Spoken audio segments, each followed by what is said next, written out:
Salut YouTube, c'est Agathe. Aujourd'hui on se retrouve dans une nouvelle vidéo. Je suis vraiment super contente parce qu'on va se retrouver pour parler de 4 de mes dernières lectures. Et là-dedans il y a un de mes livres préférés, je pense, de toute ma vie. Je l'ai trop aimé. J'espère que j'arriverai à vous transmettre le truc pour que vous ayez envie également de le lire. Et que vous ne soyez pas déçus surtout, parce que sinon je m'en voudrais. Mais je vais le garder pour la fin parce que voilà. On va commencer par un des derniers livres que j'ai lu, et c'est le plus récent de cette update, c'est Reine des Cendres de Erika Johnson. Donc c'est chez Le Livre de Poche. En grand format, il a un nom différent, ça s'appelle Reine du Tirling. Et ce livre est une bombe. Je ne lis presque jamais de fantasy, vraiment. C'est un genre qui ne m'attire pas forcément parce que j'ai du mal avec les grandes descriptions, ce genre de choses. Mais celui-là, je l'ai trop aimé. En fait, on va suivre une multitude de personnages et à un moment j'ai eu peur de me mélanger parce que je me suis dit attendez, on suit lui, on suit lui, on suit lui, donc on sait que tout le monde va se rejoindre à un moment, mais on se dit quand même ouais, enfin faut pas trop qu'elle joue avec ma mémoire parce que moi ça va pas le faire longtemps. Donc on va suivre Kelsey qui a été élevée loin de toute la royauté, genre de choses. Elle sait qu'elle est amenée à un destin assez grand, mais avant son 19e anniversaire, elle vit cachée dans cette forêt. Là-bas, elle est éduquée, préparée mentalement, tout ça, pour faire face, entre guillemets, à tous les méchants qui vont vouloir l'empêcher d'accéder au trône. Et donc, elle va, un jour, va y avoir sa garde royale qui va venir la chercher pour l'emmener à son trône. Et de là va commencer son histoire. Je préfère m'arrêter là mon résumé, mais en fait, c'est un livre super parce que vous suivez, comme je vous disais tout à l'heure, plein de personnages, mais également les pensées de Kelsey. Je trouve que c'est un personnage très attachant. Je sais également que beaucoup de personnes ont aimé parce que c'est une princesse qui n'est pas belle. Voilà, elle a des bourrelets, elle est pas... Voilà. Les gens disent, bon, elle est belle mais que par son âme en fait. Et c'est un livre qui, j'espère, vous plaira. Et je pense vraiment que ça... Oui, Juliette? Est-ce que c'est pas un problème? Faut que je vienne?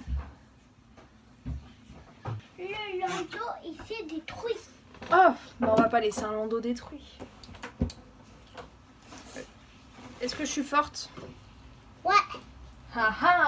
Elle va rencontrer plein de personnages différents, elle va se lier d'amitié, elle va, au contraire, en fait, je trouve qu'elle a un instinct très sûr dès le début et c'est super sympa.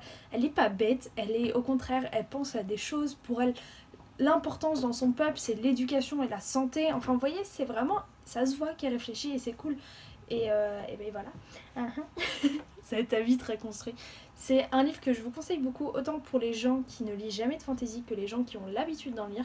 Je le lisais avec Lorraine, donc Lorraine, si tu passes par là, c'était une lecture trop bien, lecture commune, franchement moi j'ai vraiment beaucoup apprécié. Et donc on va sûrement se lire le tome 2 aussi en lecture commune, mais on attend qu'il sorte en poche. La fin du 1 n'est pas horrible, mais l'univers me manque à un point, genre je suis en mode j'ai envie de savoir un petit peu la suite quand même parce que j'aimais bien ce qui se passait. La suite sort en juin. Je crois que Lorraine elle avait demandé au livre de poche et lui avait dit ça. Je ne suis plus trop sûre, mais voilà. Autant vous dire, en juin je pense que je l'achèterai. C'est un livre qui fait 600 pages et qui coûte 9,90€. Non, 8,90€. Voilà. Ensuite, je vous parle d'un livre écrit d'une manière assez bizarre, c'est Inséparable de Sarah Crossan. Donc c'est traduit par Clémentine Beauvais. Si vous savez, l'année dernière, j'ai eu un commentaire, n'importe quoi, un coup de cœur pour Les Petites Reines de Clémentine Beauvais, que j'ai vraiment beaucoup aimé. Ce livre est écrit en vers libre et ça a été une expérience très étrange pour moi. Je m'attendais à de la poésie en fait, je pense, parce que j'ai aussi Songe à la douceur que je ne vous ai jamais présenté sur la chaîne. Parce qu'en fait il est sur ma table de nuit, mais je vais jamais sur ma table de nuit parce que vous savez, j'ai un lit en mezzanine, elle est au-dessus, donc j'y accède jamais. Et il est jamais dans mes bibliothèques, j'ai jamais mis dans un book haul ni dans une palle. J'ai ce livre là aussi dans ma palle, mais j'avais commencé à le lire et c'est un livre écrit aussi en vers, en prose, je sais pas exactement, je m'en rappelle plus, mais c'est très poétique ce livre là, donc je m'attendais à la même chose de ça, mais pas du tout.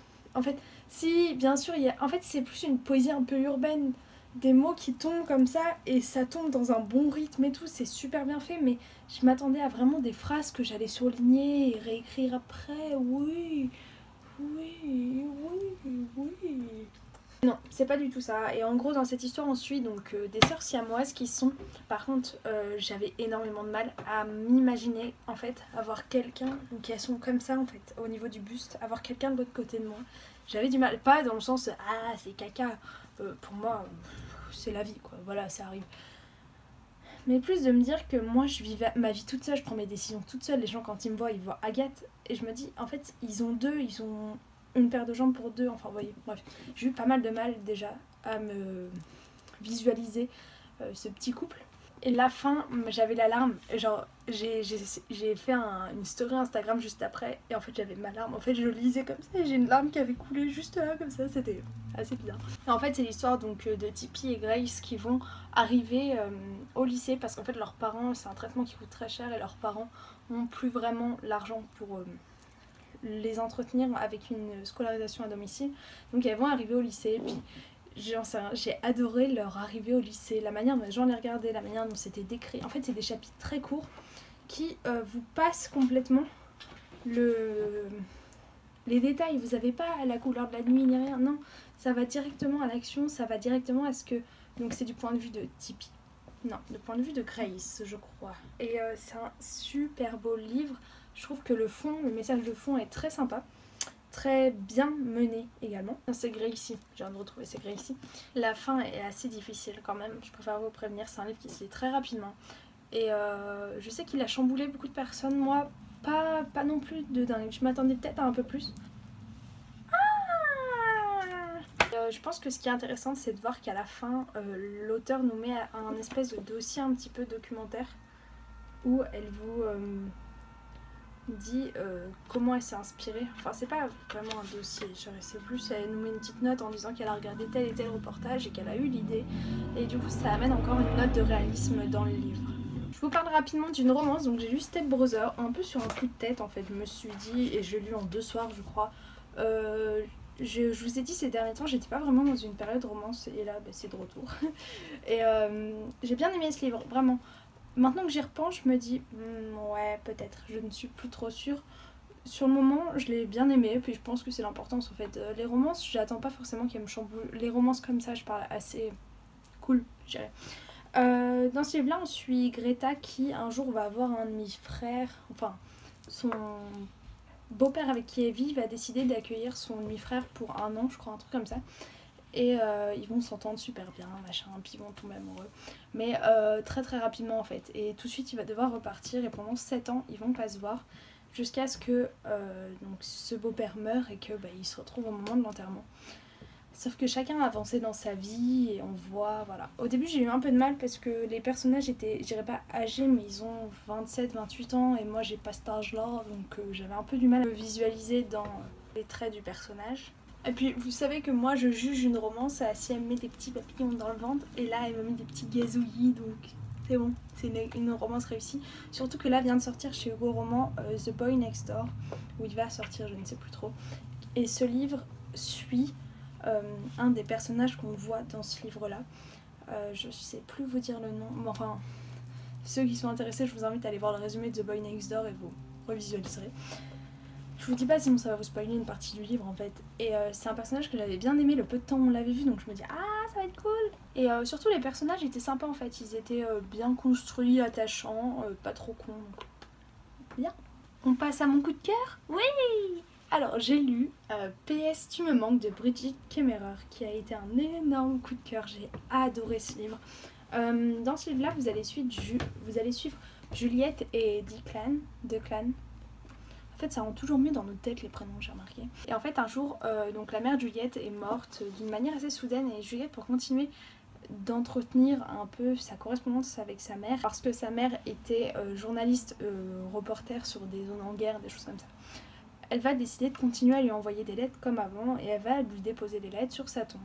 Declan, lui, est obligé de faire des services d'intérêt généraux pour une bêtise qu'il a faite.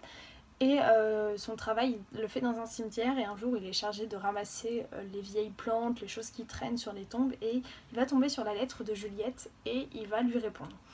Au début, Juliette va être complètement énervée, elle va faire mais t'es qui en fait pour te mêler de la correspondance avec ma mère et tout. Et très vite elle va comprendre que Declan il a la même douleur qu'elle et que d'une certaine manière ils sont tous les deux les seuls à réussir à se comprendre. De là ils vont se donner leur mail chacun, ils vont créer une adresse mail exprès pour communiquer ensemble et ils vont commencer à s'échanger des lettres. Donc c'est un roman Je dirais pas épistolaire, ça se lit très très vite, mais en fait à chaque début de chapitre vous avez la lettre et après ça explique un peu dans quelles circonstances ils l'ont lu. C'est des chapitres alternés, donc vous avez les deux points de vue, vous avez également j'en sais rien, la manière dont ils vont avancer chacun. Je sais pas, j'ai adoré le déroulement de l'histoire, comment leur relation évoluait, comment chacun a été torturé, comment la poésie des mots qui s'envoyaient. C'est des personnages juste très attachants qui ont un passé vraiment touchant. Et surtout quand je vous dis comme ça, on penserait que l'auteur peut aller dans les clichés hyper facilement. Et non, elle les contourne et on est surpris et... je suis trop amoureuse sans livre les gars. En tout cas c'est une super découverte, je vous le conseille à tous énormément. Il coûte 17,90 € chez Hachette. La couverture est très très belle et je l'ai acheté complètement sur un coup de tête. En fait j'étais en librairie, j'en avais pas entendu parler, pas encore, je crois que des gens l'ont reçu mais je l'avais pas encore entendu parler. J'ai vu la couverture, j'ai lu le résumé et je me suis dit, je l'ai lu tout de suite et je pouvais pas le lâcher en fait. C'est un livre où vous voulez savoir comment ils vont finir, si ils vont enfin découvrir qui ils sont, si chacun va réussir à régler ses problèmes personnels et tout. Et en fait très vite ils vont se rendre compte que peut-être qu'ils se connaissent. Voilà. C'est tout pour cette update lecture, j'espère que ça vous aura plu. Donc n'hésitez vraiment pas à vous diriger vers ces deux petits livres là. Après le Inséparable j'ai bien aimé parce qu'il traite beaucoup de l'intolérance, de l'handicap, tout ça c'est bien. N'hésitez pas à me dire dans les commentaires si l'un de ces livres vous tente, si vous allez craquer pour PS du moment, parce qu'il faut. Et moi je vous retrouve dans les commentaires en attendant. Allez, bisous, ciao ciao. Taking me higher than I've ever been before. I'm holding it back, just wanna shout out, give me more.